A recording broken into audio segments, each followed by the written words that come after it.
La fraîcheur du soir se fit ressentir, enveloppant les vastes champs qui s'étendaient à perte de vue. Le Humvee roulait à toute allure sur les routes de campagne désertes, loin de Silvergate et des horreurs qui les attendirent là-bas.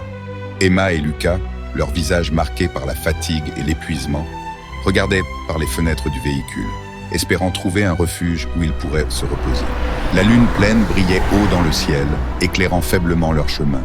Ils avaient roulé toute la nuit, fuyant les dangers qui les pourchassaient. Au lever du jour, ils aperçurent une vieille ferme isolée, ses bâtiments délabrés semblant les inviter à chercher refuge. Regardez là-bas, on dirait une vieille ferme. C'est notre meilleure chance. On a poussé le Humvee jusqu'au bout de ses réserves. On est presque à sec. Prions pour qu'il y ait du carburant là-bas, sinon on est fichu.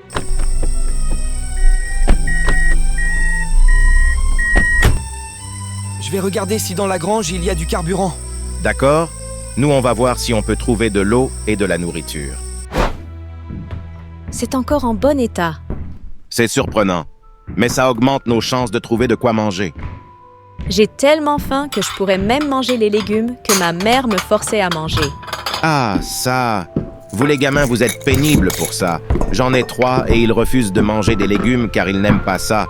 J'ai beau leur dire qu'on ne mange pas les choses en fonction du goût, mais de ce que cela te rapporte en termes de nutriments.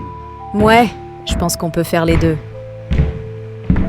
Ça y est, je crois qu'on a trouvé ce qu'on était venu chercher. Wow, super! Il y a de quoi manger pour un moment. Je vais faire une pause.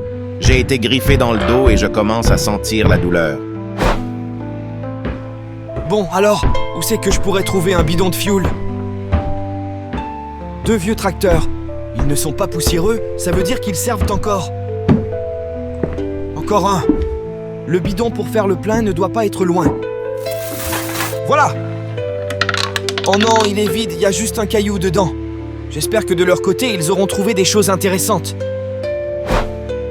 Si, laissez-moi voir la plaie, au moins pour désinfecter. Désinfecté ou non, ça n'y changera rien. Vous commencez à avoir froid. Vous avez sûrement de la fièvre. Dans le Humvee, vous avez forcément un duvet et une trousse de soins, non? Bien sûr, à l'arrière du véhicule. Mais écoute, Emma, D'accord, je vais aller chercher tout ça.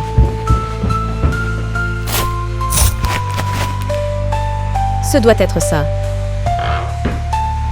Emma, écoute, je ne vous ai pas tout dit à propos des morsures et des griffures que ces créatures peuvent nous infliger. Et moi, je vous ai menti. Il y a quelques jours de ça, avec Lucas, on s'est fait attaquer par un démon qui m'a mordu et griffé la jambe. Mais comment as-tu fait pour ne pas mourir?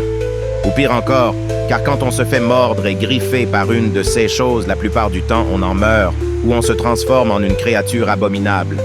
Quelqu'un de spécial a soigné ma jambe. Je sais pas ce qu'il avait de si spécial, mais tu as eu de la chance. Mon fusil est là-bas. Quand ce sera à mon tour d'y passer, je ne vais pas te faire un dessin. Mais je veux que tu l'utilises par précaution. Jack, tenez bon! Emma, qu'est-ce qui se passe? Lucas, viens vite m'aider à l'allonger. Il est souffrant. Prends le duvet. On va l'allonger par terre. D'accord. Ah la vache, c'est insupportable. Tout ce que je voulais, c'était vous amener en lieu sûr et je l'ai fait. Emma, c'est le moment. Fais ce que je t'ai demandé. Ça fait terriblement mal. Qu'est-ce qu'il t'a demandé? Réponds-moi, Emma. Fais vite, je t'en supplie. Emma, je comprends rien. Dis-moi. Ne t'inquiète pas, Emma. Je vais rejoindre ma femme et mes enfants. Emma, parle. Dis quelque chose. Tu fais quoi? Emma!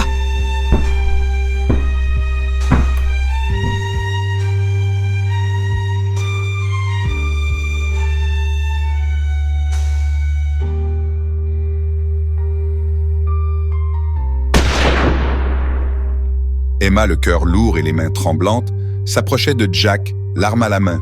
Chaque pas résonnait comme un coup de marteau sur son âme.